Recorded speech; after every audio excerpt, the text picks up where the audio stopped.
They were made to comfort us. Painted smiles, tiny hands, fragile eyes that never close. But behind those glass eyes, something watches back. In attics, in nurseries, and on dusty shelves around the world, some dolls have stories they were never meant to tell. They've been found with burn marks though no fire touched them. Voices recorded whispering in empty rooms. And in one home, a single scream that no one could explain, coming from a doll with no batteries, no wiring, and no mouth that should have moved. Parents threw them away. Collectors locked them behind glass. Yet, the sounds continued, muffled cries through wooden boxes, scratches beneath the floorboards, footsteps when every toy was still. Each report ends the same way. The doll is gone. The recording stops. And someone, always someone, claims to have heard a child laughing, before the silence. What if the toy your child plays with isn't a toy at all? Stay until the end, because the final doll was recorded screaming, with no one in the room. For centuries, dolls have been more than playthings, they've been vessels. Across civilizations, they were never just toys. They were symbols, crafted to hold something. Sometimes hope. Sometimes memory. And, sometimes, something else entirely. In ancient Egypt, small carved figures were buried beside the dead, meant to serve their owners in the afterlife. In Africa and parts of South America, dolls were used in spiritual rites, believed to carry voices between worlds. And in Europe's forgotten villages, mothers stitched dolls from the clothes of the deceased, believing it would keep the child's spirit close.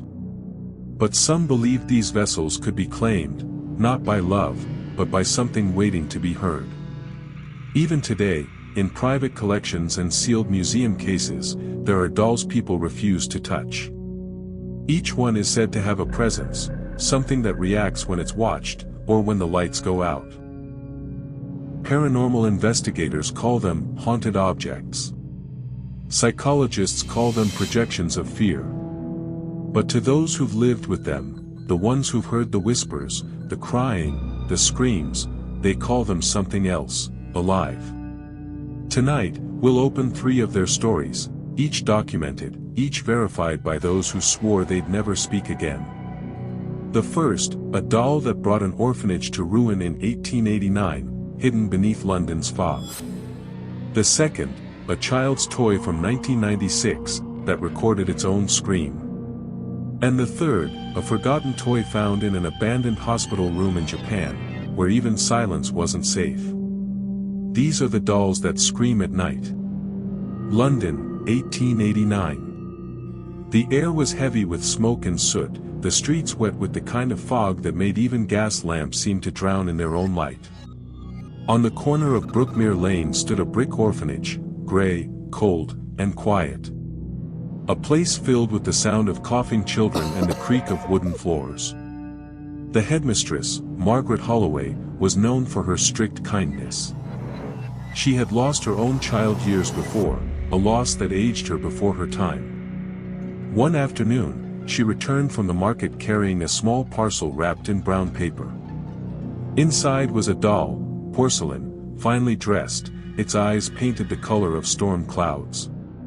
She told the children it was a gift for one of them, Eliza, a frail girl who hadn't left her bed in weeks.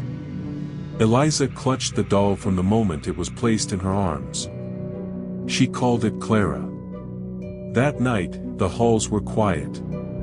But the matron on duty claimed she heard whispers, soft, rhythmic, like a lullaby sung through walls.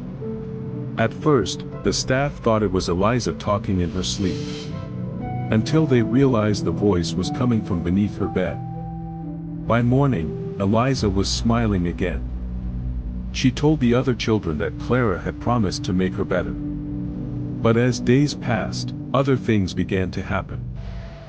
The girls in the next room said they heard crying, not from Eliza, but from the doll. One boy claimed he saw the doll standing by the window when no one was there. Then came the night of November 3rd. The headmistress awoke to the sound of footsteps pacing the hallway. When she entered Eliza's room, the girl was asleep, and the doll was sitting upright on the floor, facing the door. The candle in her hand flickered once, and went out. The next morning, Eliza was burning with fever, whispering things no one could understand. The headmistress locked the doll in a wooden chest and placed it in the cellar. But the crying didn't stop. Days later, when the matron went down to the cellar to check, she found the chest open. The doll sat upright beside it. And on the floor next to it, was Margaret Holloway. Her eyes were open. Her hands, cold. And streaks of red stained her cheeks, like tears. The orphanage was closed months later. The doll was never found again. But according to the last caretaker, sometimes, when the wind hits the old cellar door, you can still hear a child crying beneath the floorboards. When the doll was locked in the cellar, the crying didn't stop. Would you dare keep this doll in your house? Tell me, in the comments.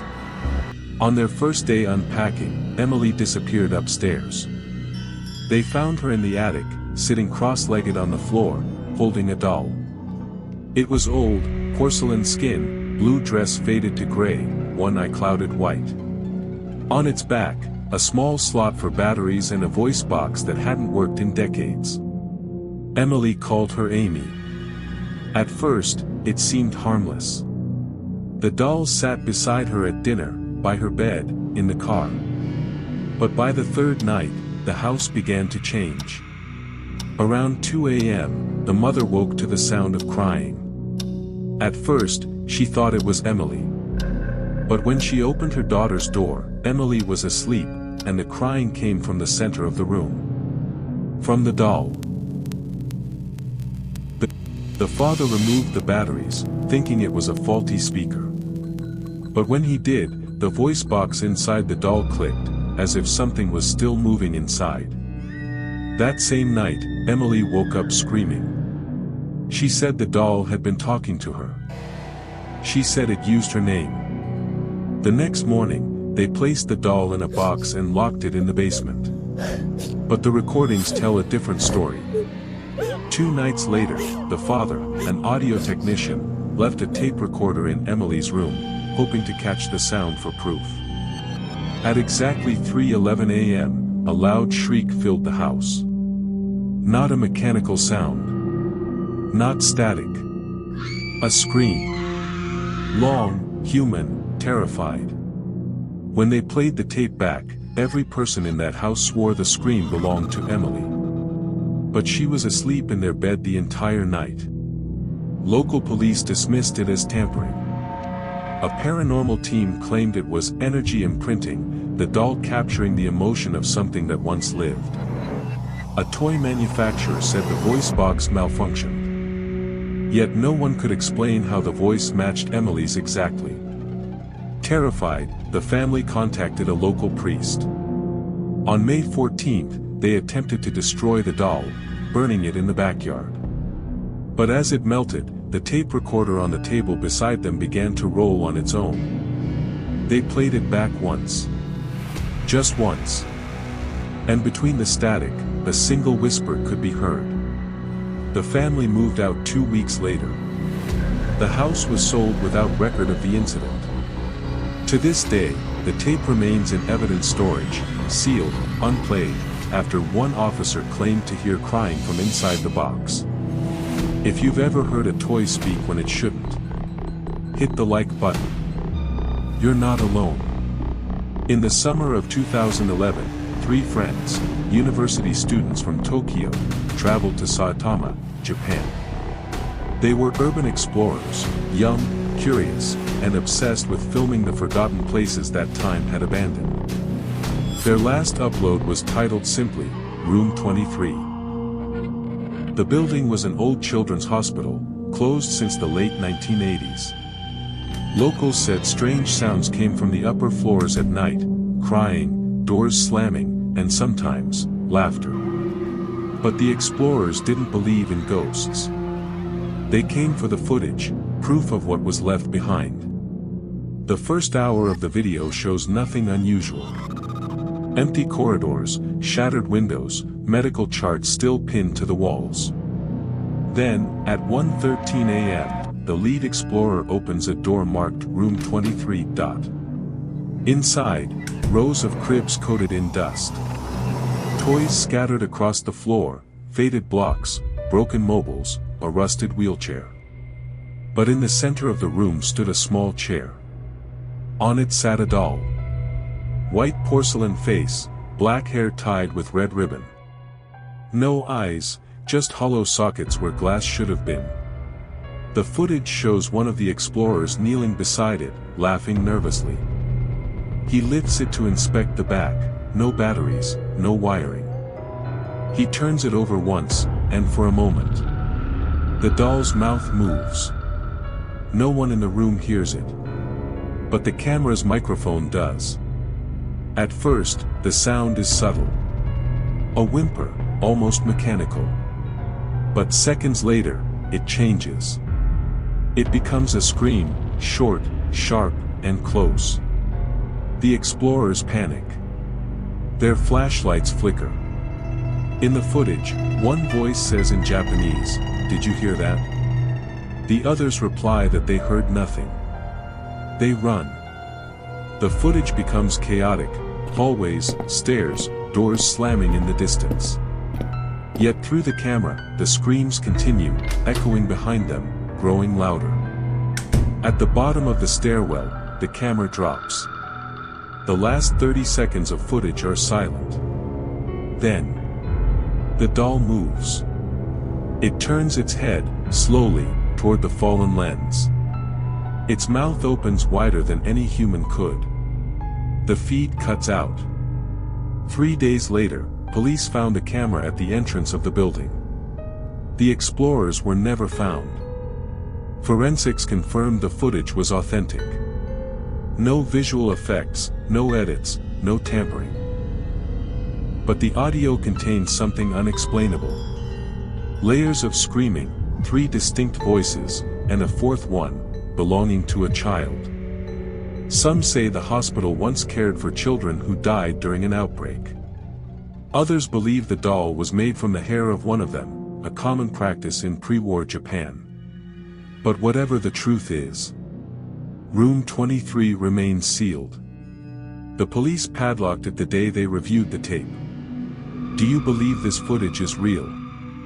Or a curse caught on tape? When the footage from Room 23 first surfaced online, no one wanted to believe it was real. But disbelief doesn't erase evidence. 3 voices. 1 camera. No survivors. Authorities labeled the case unresolved disappearance. Yet the footage spread quietly through underground forums, translated and re-uploaded dozens of times, every version claiming to hear something new. A whisper. A breath. A name. And soon, questions began to form. What if the doll wasn't just a prop of the past, but a vessel, carrying the memory of something that refused to fade? Spiritual historians suggest it could be spirit attachment, a belief that when a person dies with intense emotion, part of them clings to the nearest familiar object. Sometimes it's jewelry, sometimes furniture, and sometimes a child's toy. Others propose the energy theory, that emotion, especially trauma, imprints itself on matter. That grief, fear, or pain can echo in the walls, in the fabric, in porcelain faces that once reflected it. What we see may only be the residue of what once was. Then there are the skeptics. Audio engineers examined the tape, claiming that the screams were a result of corrupted data, overlapping frequencies from camera interference. Psychologists joined in, calling it a collective illusion, a case of suggestion and fear amplifying ordinary sounds into something monstrous. But one detail kept the argument alive. The screams weren't random noise. They carried the pitch, breath, and rhythm of human speech. And within the waveforms, researchers identified something impossible. The voice matched the missing explorers. So what if the camera didn't capture ghosts? What if it captured transference, a consciousness shifting from body to object? Some paranormal investigators tried returning to the hospital years later. Their equipment failed near room 23. Batteries drained, compasses spun, microphones filled with the same sound, a soft hum, like a lullaby trapped on repeat. Skeptics dismissed it as coincidence. Believers called it proof. And somewhere between those two truths lies a darker question. If energy lingers, if consciousness survives through memory, then what happens when an object remembers too much? On the final frame of the recovered footage, just before the tape ends, forensic analysts noticed something strange. A flicker, less than half a second. The doll's eyes, opening. Many believe it's a glitch. But if you brighten the frame, just enough, you'll see it clearly. The reflection in the doll's eyes isn't the room. It's the face of someone holding the camera. And yet, no one was behind the lens. Maybe. Some toys never forget their owners. Some say dolls were created to comfort, to keep us company when we were small. But sometimes, the things meant to comfort us are the ones that never stop watching. There are still reports. Families who claim to hear crying from attics where no one sleeps. Security cameras that catch movement long after everyone's left the room. No one knows why certain objects hold on. No one knows what they remember, or what they want. But one thing is certain. If your doll ever starts to scream, don't wait to find out why. Comment, "I survived the scream," if you made it to the end. And if you want more haunted object stories, subscribe, but keep your lights on.